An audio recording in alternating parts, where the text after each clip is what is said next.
Hi and welcome to A View from the Hill, the Rugby League supporters program coming to you online via the League Unlimited website. My name is Daniel Pettigrew and back from their trip away together for the radio conference, Nathan Wright. Good morning to you. Good morning, everyone. Great to be back. From League Unlimited, he was here last week doing the hard work with me, Steve Williams. Good morning to you. Good morning, Daniel, and good morning, listeners. And Rob, I missed you last week. Good morning to you. Pleasure as always, Daniel. You have a good time? Yes, very good time over there. Good. All right, plenty coming up on the show today. We'll talk about last night's matches in a second. We'll talk about ICAC, Graham Murray, also Neil Henry. Plus, we'll preview round 21 of the National Rugby League. But just before that, let's talk about the cricket briefly, of course, with the third Ashes Test, a must-win match for Australia. And Rob, surprisingly, Australia actually did well in the batting stakes. They got to 7 for 527 declared. Clark, a magnificent innings again, 187. Out to Stuart Broad, unlucky not to get his 200. England in return struggling a bit. They're 2 for 52. Stumps at day 2, Australia lead by 475. Now, you would think this match is going to go one of two ways. Either Australia will win or Australia will draw it. Not even Australia could stuff it up, could they? I want to get your thoughts on that. And what about that DRS decision on Thursday night with Usman Khawaja? I know you'd want to have your say on it, but Australia fighting back in the cricket, which they needed to do. No. Very positive signs for the Australian cricket team. As you pointed out, there are very good innings from Michael Clark, overdue, but he got a lot of good support from Smith. And I thought Chris Rogers, opening up, batted very well, mate. He batted very positively. I can remember one over there where he hit Jimmy Anderson for 3 fours. You know, I'm sure that was gave the dressing room a lot of encouragement there, mate, to see him come out and bat so well. And to tell you the truth, I think Chris Rogers has been a bit unlucky so far in the series, because the first innings of the second test there, he got that terrible LBW decision, and even the first innings of the first test, I thought the LBW decision against him was very marginal as well. But I think he sort of set things off very well. And yes, look, this game, Khawaja, as you said, I get the feeling, I think that some of these umpires there that operate the DRS, I think they're sort of trying to back up their mates in the middle, mate. I think they're trying to sort of like give them a bit of support in the middle there, but there's some things that just can't be supported. It was too obvious, and it's embarrassing for them. The whole system needs to be reviewed. There's a lot of people sort of saying that perhaps it should just be left to the umpires to decide which decisions to review. Anyway, at the moment, it's just not working. It's not working. But look, no, Australia in a very dominant position. 2 very good wickets. They got Root out, and the night watchman there, Bresnan's out, or even though he wasn't out either, but he was given out. But I suppose now 2 for 52, the problem is for Australia is that there are some English batsmen who can bat for a long time, primarily Cook. He would be a prime wicket. They've got Trott, of course, Bell, Peterson. So there's a very strong English batting lineup. I suppose the first figure that England would be looking at is, of course, 327 to avoid the follow-on, because Australia would not want to bat a second time. So that's going to be the important figure for Australia, 327. If they can get them out before that scoreline, I think they should send them back in, because there's talk about weather. The weather today, or tonight and tomorrow, apparently, is not assured. So there could be a time factor. So matches interestingly poised, Australia on top, but needing more wickets. They do not want one of these big English batsmen to get in and play a long innings, because that could put the match out of their range. Face it, if Australia can get 527, England could probably get 1,000 or something. Yeah, but you did mention the rain. That's supposed to be definitely around a Monday, so that follow-on will be very important. Anyhow, that continues tonight about 8 p.m.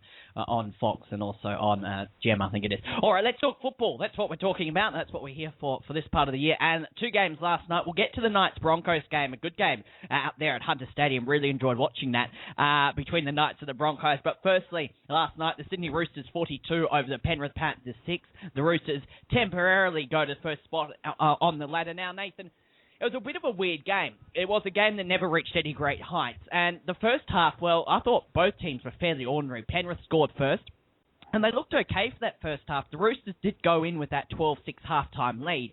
But a bit like last week when they were playing Newcastle, they seemed a bit slow, they seemed a bit down, but all of a sudden something clicked in the second half and the Roosters managed to score 30 unanswered points. Admittedly, Penrith did have a few players off the field. I think they were down to 15 by the end of the night, but the Roosters continuing rolling on. I'm going to ask Rob about their run home in a moment, but in the end, another clinical display by the Roosters, and that's 6 in a row. Well, they are now competition favourites, overtaking South on the betting markets. I'm not sure why that is, but they showed it last night. The first half, as you mentioned, it was close, 12 to 6, and there wasn't much separating the two teams, so it could have gone either way in the second half, and the Roosters come out, blew them off the field, and sort of put them to the sword. They scored one try, got to that 18-6 buffer, and just went on with it. Then confidence is building within the playing group out there. I think they're for big things come the next few months, the Roosters. Rob, I want to ask you something about the Roosters' run home in a second, but just before that, your take on last night's match. I mean, it did seem a little too easy for the Roosters in the second half, and they, to be honest, I don't think got out of second gear. No, well, it was it was a good game for the first half. It was a good, tight game for the first half, but I think the signs, that last try that Jake Friend scored just before half-time, I think that was a sign of what was coming in the second half, because in the second half, well, Eastern Suburbs made ground very easily. That, of course, gave Maloney and Pearce room to move, and they were sort of throwing cutout passes everywhere. A very impressive performance from Eastern Suburbs without the headhunter, Sonny Bill Williams, in the lineup. For Penrith, I thought, well, Penrith disappointing. There was a lack of desperation considering their position. They're in that logjam there trying to get into the top 8. There's 4 or 5 teams there very close together on the competition table. I would have thought you would see some sort of, desperation from Penrith, but it was not there. In that second half, Eastern Suburbs were virtually unstoppable. They just rolled on, and Maloney and Pearce, they had a ball, just throwing out long cutout passes and so forth. So, no, Eastern Suburbs was very impressive, and a very impressive win, as I said, without the headhunter, Sonny Bill Williams, in the lineup. Yeah, I just want to talk about Penrith a few months ago, maybe best part of the last 2 months. We've thought they might sneak into the 8, around 6th to the 8th position. We've seen them lose their last 3. Discounting last night, their past 2 losses have been against teams that are fighting for the same spots in Newcastle and Cronulla. On their run home, they have the Warriors over at Mount Smart and Manly at Brookvale. Do you think Panthers will be there come the 8th? Because that's a very tough draw. I don't think they will. I think they had a good, as you mentioned, a good sort of first part of the season, and then even during the State of Origin period, they did okay. Obviously picked up a couple of points with the byes as well, but their past 3 weeks have been fairly average. I watched the game that they played against the Knights. I don't think, for some reason I didn't see the game they played against the Sharks, but I watched the game they played against the Knights, and you could see the Knights were just too good for them. So the Panthers, I think they've done well this year, better than a lot of people have expected. But Steve, I'll go to you on this one as well before I touch on the Roosters with Robin. Steve, really, Penrith, as Nathan mentioned, they had a good first half of the year, but they've just sort of, I guess, lingered off at the end of the season. They're just not competing with the teams they need to be competing with. Well, it does seem that that's their season already was their season before this match kicked off. But the Roosters, 7 tries. And I think it's worth mentioning that James Maloney kicked 7 from 7 as well. Very small crowd out there at Penrith.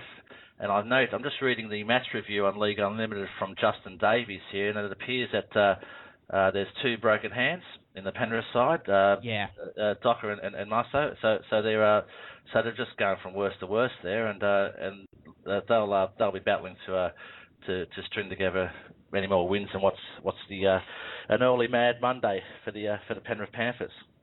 All right, now Rob, throughout the course of the show, we're going to of course look at the top teams when we get to the previews and their sort of run homes. I just want to ask you a question. Now, you look at the Roosters run home, and keep this in mind because I'll take you through South's run home a little later on as well. But the Roosters run home looks a bit like this. Of course, they played Penrith last night. Now, next week they have Canberra in Sydney. They have the Tigers in Sydney at Allianz Stadium, but it's the Tigers' home game. They have the Sharks in Cronulla. They have the Titans in Sydney, and then they have the last round match against South. Now, I'll run you through South's one later. Now, South's run home is a bit tougher than the Roosters run home. Now, if I was a Roosters fan, I would be slightly maybe concerned because it can work out one of 2 ways. That could be a very good run home because they have 2 tough matches and 3 ones you'd expect them to win easily, but Do you think it's a good thing that they're coming to the finals, they're the favourite for the competition, but they're not facing, apart from really in that last round, any other premiership threats? They've got really teams that probably won't even make the 8, especially at least 2 of them.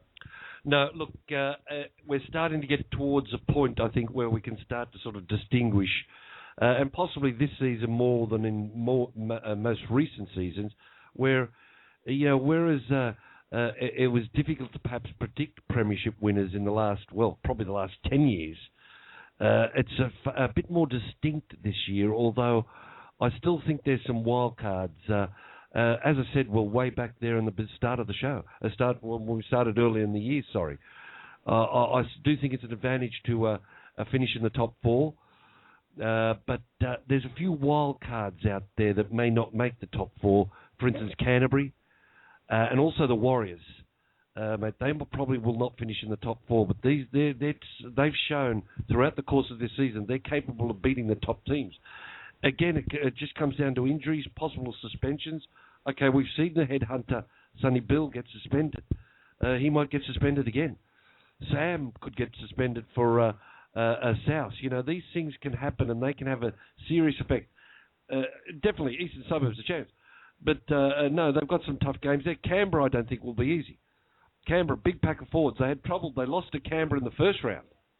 A match that they should have won. They lost there. So, no, as to finishing first or minor premiers, no, I don't think you can make that judgment at this point in time. Let's just wait. I think it could go right down. It might go right down to that last match. It's funny, we were talking about grand final tickets. We'll go to a break in a second, but you guys weren't here last week. But we were talking about the prices of grand final tickets, and I'm sure both of you have noted how expensive they are.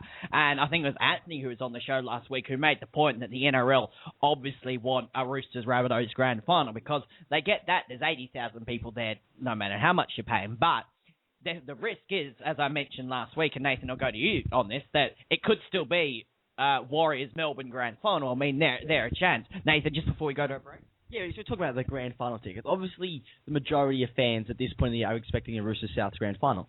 And with the rises on the grand final prices, so I think some of them are over 100%, I think the game has no choice other than to have a grand final. Because I know there are plenty of fans that support Sydney teams that won't pay the extreme amounts to go watch a Melbourne again, especially after we've seen them for the best part of the last 6 years. So I think if it's not a Roosters South, then we could be looking at the first grand final in recent history that's not sold out. Yeah, it's slightly worrying. All right, well, that was a good win last night by the Roosters, 42 points to 6 over the Penrith Panthers. I think, Nathan, they're holding a fan day as well today. Yeah, they are a fan day at Waverley Bowling Club. I think it's just got underway. I think the players are there till about 1:30. So if you're listening and you want to, when we finish the show, you're not doing anything, get down to Waverley Bowling Club and meet the competition front runners. Suppose you're not there, Nathan. All right, we'll take a break, come back, and we'll look at the Knights-Broncos game. It ended as a draw. We'll talk about that right after this. You are listening to A View from the Hill. You're listening to A View from the Hill, the Rugby League Supporters Program.